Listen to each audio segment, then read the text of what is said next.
Hi, I'm James, and today we're going to look at something that I'm going to hope will be the start of a new series. I'm going to look at classic novels on military history. Now, there's an awful lot of them out there. I'm going to look today at this one, Patrol, by, and I always get the name wrong for this, Fred Majdalany. I'm hoping I pronounced it right.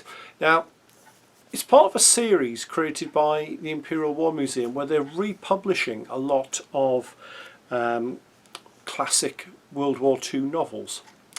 Now, the Second World War very much produced novels as the literary work. The First World War is obviously famous for the poetry, and modern wars, it's been video. So it is something that changes over time. And there were a lot of amazing novels from the Second World War. There is still poetry, and there is obviously film footage, but the novel really was the big thing. Now, looking at the book and the author, Fred Majdalany was Manchester born, from a Lebanese family, unusually. He was born in 1913. Died in 1967, and he was a journalist before the war, which was something he went back to post-war. He enlisted and eventually ended up as a major, winning the Military Cross. He was quite badly wounded. He fought in North Africa and Italy, so he fought his way up there, and as a result he based his novel on what he knew. And his journalist's eye really, I think, shines through the novel. Now, it's set in North Africa, where, as I said, Fred served, and it looks at the experiences of a company commander, Major Tim Sheldon, who, when I say this, always amazed me, 24-year-old, and that was not exceptional. He feels, he comments at one point, like a grandfather, and this was no doubt how the author felt. It has hints that it's semi-autobiographical. I think it's the best way I would describe it. Now, he talks about being a grandfather to the subalterns who are 2 years younger than him, and 3 years older, I believe, is the company commander. So the battalion commander. It is a tiny difference in years, but a vast difference in experience. So it features this young officer. He's not particularly worldly experienced. The book does sort of talk about that. It's quite one of the big themes.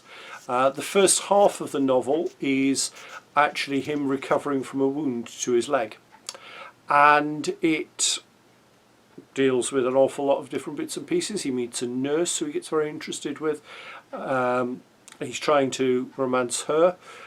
He's also, sort of, as he becomes capable of going out in the evenings and things, he's released from the hospital, and there is a scene which I think is probably a bit uncomfortable for a lot of modern readers. He does visit a couple of brothels, and it's revealed in one of them that afterwards that the prostitute is 14. It's stated matter-of-factly. I think the character himself seems a bit uncomfortable with it, but there is an understanding that that's the cultural norm there. So it is an interesting sort of portrayal of the character. You do get to know and like the character. Military-wise, he's very competent. He's experienced. He's been with the battalion for a while now, and he regards it as life started in 1939 for him. He is militarily somebody that the troops look to, even with his outside the military lack of experience. And remember, he is not a regular soldier. He is an ordinary citizen who has been conscripted into the army for the duration. So that's the protagonist. There's a lot of detail in the book. There's a lot of things which show the author had been there and done it. There's one of the best descriptions I've seen of fire and movement. when the patrol does come into contact. There's some amazingly written characters. The commanding officer is brilliantly written. He's world weary. He's got grey hair, which he's acquired since he started commanding the battalion. He is scared of mortar fire, and the book discusses how people deal with fear. That's a major theme of the book, and there's a lovely touch where the colonel, they're coming under the daily mortar fire, and he refuses to react to it. It's this time that he normally goes to the ablutions, and he actually goes and sits behind a cloth screen in the ablutions while under mortar fire, pretending to read the paper for 10 minutes, even though he is scared stiff of mortars. And I think that is a lovely little cameo there. The characters outside, you see one of the divisional characters, the intelligence officer, who struck me as very and he is upper class. It's very obvious from the fact he's a guards officer, but there is a lovely touch with him that he's more concerned about anything else about actually getting some wine that he's arranged. He needs to get on the transport to go and collect it, but the general's holding him up because the general wants an intelligence briefing, and that actually becomes the whole reason for the patrol to be lodged. He has to very quickly come up with something, and rather than do a lot of staff work, he very quickly just selects a random place that he wants some intelligence on, so the general can say, yep, we're doing something, we're sending out a patrol. And that forms the whole basis for the action in the book. He struck me a little bit as coming out of Catch-22, the intelligence officer. The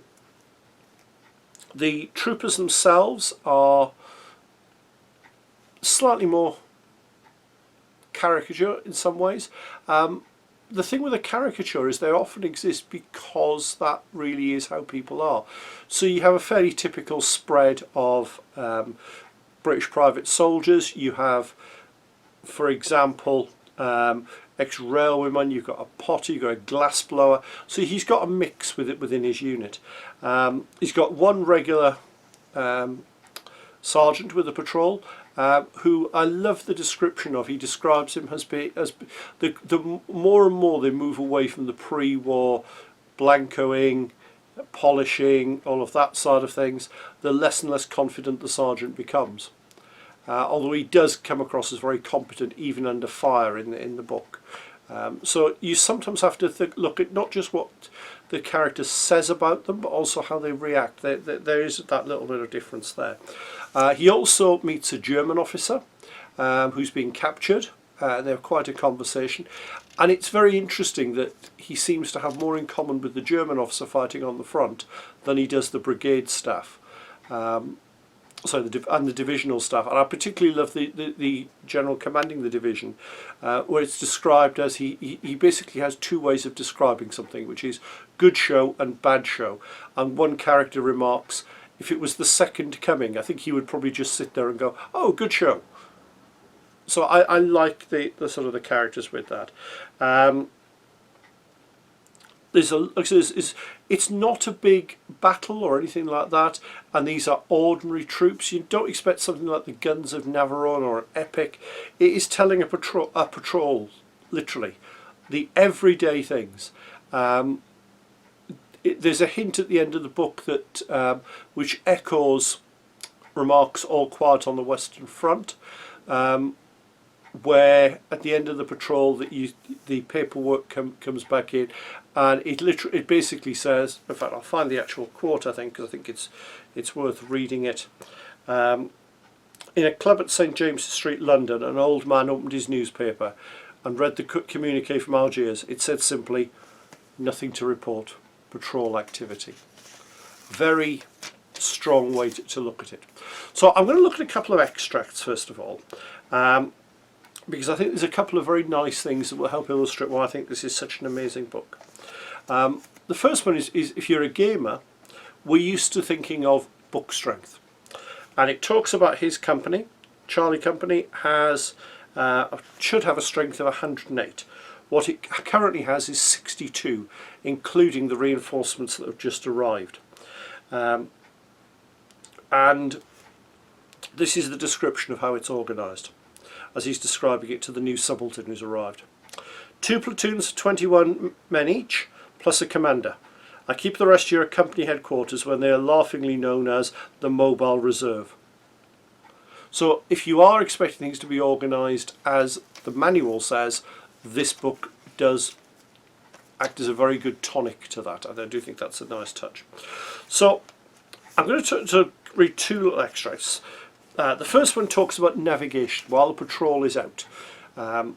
So what we're going to look at is he's navigating to try and find the farm where they're doing the patrol on it, and he's travelling cross country through the desert.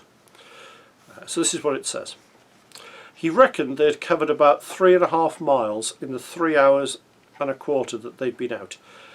If he could find the track running out of Bond Street at right angles, they would be within a mile or so of their objective. An easy mile if he could only find the track.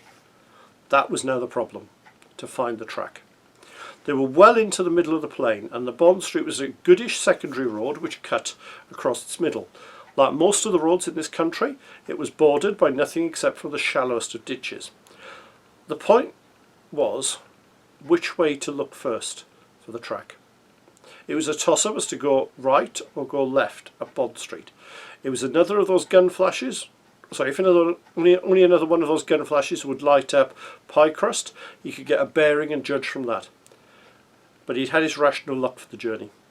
Though numerous faint gun flashes constantly flickered to their rear, none lit up pie crust, the only landmark which would be unmistakable. Left or right? Oh dear. He had to decide quickly. It was no use keeping them hanging about uncertainly. Left or right? He decided to go to the right. There was no reason for his choice, he made it instinctively. Something had to be decided. Before setting off, he took the precaution of ordering the patrol to wait. Then alone he went a short distance up the road leftwards, just to make sure that the track wasn't a few yards away in that direction. When he'd established this, he returned to the patrol and led them off to the right, following the line of the road but keeping just off it. With the road as a guide, it was possible to move rather quickly. They covered some 500 yards, and there was no sign of the track. The old fear of being lost began to grip him. Perhaps this wasn't Bond Street. Perhaps when he was left by himself, he'd not gone far enough. Perhaps the track was only a few yards beyond the point where he'd turned back. Was it worth going on like this? Or should he turn off and try to make it cross country? Another 100 yards. Try another 100 yards. No junction. Another 50. No junction. He was close to panic. He stared desperately into the dark, trying to force his eyes to see, so they ached more than ever, and he noticed he was sweating. The sweat was dripping from his eyebrows onto his glasses, so that he had to wipe them. He sensed the eyes of his men were drilling into the back of his neck, so that it felt prickly. Being lost when you're the leader is the worst thing of all. He hated them because he was lost and could not feel their eyes behind. I could feel his eyes behind them. He hated them because the whole patrol was unnecessary and silly, because on a night like this it was utterly impossible to find your way. Rage and despair were welling up inside him, so he thought he must let out a great cry. When his foot crunched and he saw he'd stepped onto the gritty hardness of a track, he loved them then and wanted to cry, but for joy.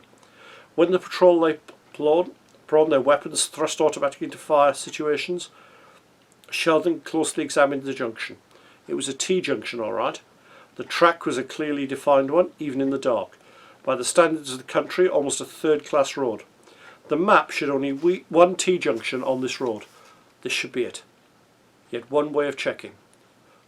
Studying the ground from his reconnaissance from Pycrest, he had noticed a thick clump of cactus a short distance from the junction. He ordered the sergeant to take a Sten gunner and see if he could find it. Soon after they had gone, he began to fret and wish he'd gone himself. Why were they taking so long? They were taking an age. They were probably already looking for the cactus in the wrong place. Damn, why hadn't he gone himself? They should have been back now. Where the hell had they got to? But he could have embraced the sergeant when he appeared out of the night and whispered they'd found the cactus. It didn't matter that he'd been away for hours. He had found it. Actually, the sergeant had been absent for less than 10 minutes. Now, I love that description. I've had to teach night navigation to cadets and lead groups around. when we're running exercises and so on. That feeling is amazingly accurate. I was doing it with no threat. I was just going to be embarrassed if it went wrong. He's doing it in no man's land. And I understand his feelings that it must be here. Where is it? I've gone the wrong way, and you doubt yourself. That's an amazing description. I think that was possibly one of the most powerful scenes to me for how he describes feelings. He also talks about the troops and his relationship with them. And again, I think this is a really good summing up of officers and men in the British Army in the Second World War. And when he left there, he saw Prince and 2 soldiers carrying a number of Bren and Sten guns up the hill to test them. He hurried after them and caught up with them as the sergeant began to loose off bursts high into the air in the direction of no man's land. There was nothing remarkable in his joining them and firing a few bursts himself. After all, he was commanding the patrol. It was simply that this testing of the guns was a task that had always been left to Sergeant Prince, the acknowledged weapon academician of the battalion, and this just happened to be the first occasion on which Sheldon had ever joined in. It struck the sergeant as strange, but of course he betrayed no hint of this. In fact, he gave the impression that he had made his evening to have no less a figure than the company commander as a guest at this important ritual. "I've been looking for you everywhere, Major," the Batman grumbled when Sheldon returned to the dugout. "I done it, sir." "Done what, Perks?" "Got you some special grub, same as you asked for. A tin of steak and kidney pud." "Oh, what a shame. I'm not very hungry. Better have it yourself." "Don't be daft, sir. An army marches on its flaming stomach, done it?" "Well, eat this up and don't argue. If you know what I had to do to get it, it must be the last tin of steak and kidney in the whole brigade." "Perks, you're wonderful. For your sake, a couple of mouthfuls, though I don't really want it." "I don't want anything. Give me a spoon. I'll eat it out the tin." "That's the idea, sir." Sheldon ate slowly and without enjoyment. When he had eaten less than half, he handed the tin back to Perks. "The rest's yours. Tip it in your mess tin." "Kit for tonight, sir?" "Oh yes," Sheldon said absently. "The usual. This suit, my other boots, cap comforter, grenade, sten, knife, and some cocoa for my face." "That's what I thought, sir," Perks said, pointing to the corner of the dugout where all those items were already neatly laid out. "All ready for you, sir, but you forgot one thing. You'll be wanting your mucky blouse, the one without flashes." "Oh yes." On patrol they always wore clothing from which badges of identification had been removed. "I'll have a new pair of socks too. Have we got any left?" "I've put some out, sir." "Thanks, Perks." "If you want me, sir, I'll be yonder." Yonder meant anywhere within range of a shout from Sheldon. He had many virtues, this soldier, who in peacetime helped to repair railway tracks. He knew unerringly when to be familiar, when formal, when to joke, when to keep quiet. But his greatest gift was his instinctive sense of when his presence wasn't wanted. As Perks disappeared through the entrance, Sheldon, crouched onto his back of the dugout, knew that from now on he was on his own. This was his show, his only. No one could help him anymore. Again, lovely description. British squaddies described to a T. It's the relationship between the troops and the officers. It's in many ways almost a romance. I've heard it described as parent and child, and it isn't. They're more equal than that. But they look at things in different ways. They act differently. But there is that interplay between them, and I think that captures it brilliantly. And the loneliness of command at the end of it, I think that was lovely. The bit with the steak and kidney pudding, I think, is brilliantly written. It probably doesn't sound like a lot, but it's the fact that the Batman has gone out to get it, and there's no doubt had to pull various deals and things, because of a throwaway remark from his company commander. The company commander, and I'm reading between the lines for this, knowing squaddies, knowing how they think and knowing how officers think, he's now feeling a bit guilty. He tries to give it away. He knows that's not going to be accepted, so he eats that little bit of it and then passes it over as a thank you. And I think that little bit of that relationship, so much is unwritten, and this is a book where you perhaps read and reflect sometimes. So I would serious that I can recommend this. I will be honest, until I went down to the Imperial War Museum in December and saw that these books down there, I'd seen the series before, but I'd never seen this one. I will be honest, I'd never heard of it, and I wish I had. I wish I'd read this a long time ago. So I will be doing more, particularly from the same series. If there are any books you think would be particularly good for this, please let me know in the comments. I'm always interested to see what people think. Hopefully you've enjoyed the video. If you have, please click on the like button below so that I know what people like and I know what to make more of.